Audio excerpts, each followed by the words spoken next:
এটার একটা উদ্যোগ নেবেন।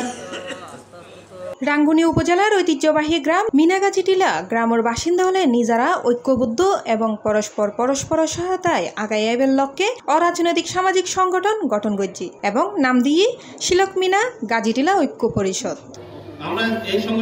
এলাকার মাদক সন্ত্রাস ইপটিজিং সহ সামাজিক অপরাধ রোধ মানবিক কর্মকাণ্ড পরিচালনা এবং একে অন্যের বিপদ একত্রিতভাবে মোকাবেলা করিবার লক্ষ্যেই এই সংগঠন গঠন করা হয় বলে জানায় উদ্যোক্তা হলে।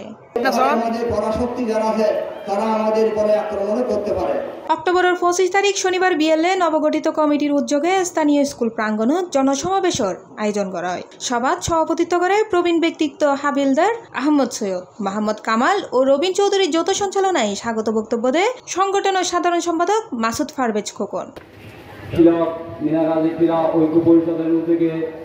অতিথি হিসেবে বক্তব্য দেয় সংগঠনের উপদেষ্টা মোহাম্মদ জাভেদ হোসেন চৌধুরী, মোহাম্মদ মোকাররম হোসেন চৌধুরী, মোহাম্মদ শওকত তালুকদার, ওয়াহিদুল আলম তালুকদার সহ আরো বহু। অরাজনৈতিক আমাদের মধ্যে কোনো বিএনপিও নাই। মিনাগাজী টিলাতে সবচেয়ে বিস্তার লাভ করছে মিনাগাজী টিলা। প্রত্যেকখান খাস গরিবের নিউজ যদি অনত্য মনে হয় সবাই মিলে মিনাগাজীকে সাপোর্ট করার জন্য সবার কাছ থেকে অনুরোধ জানাচ্ছি।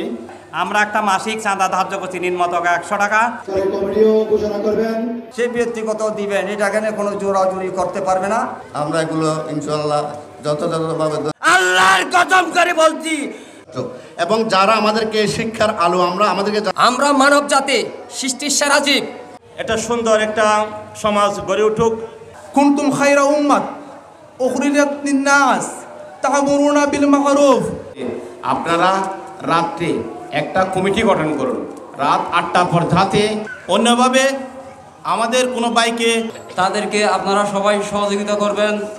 শেষে 48 সদস্য বিশিষ্ট পূর্ণাঙ্গ কমিটি ঘোষণা করে উপদেষ্টা জাভেদ হোসেন চৌধুরী। তারা ঐক্যবদ্ধই এলাকার উন্নয়নে এবং সুখে দুঃখে একে অন্যের ফাঁসে তাহিবের সাংগঠনিক কার্যক্রম চালানোর আহ্বান জানাই বক্তা হলে। সি+ টিভি, চট্টগ্রাম।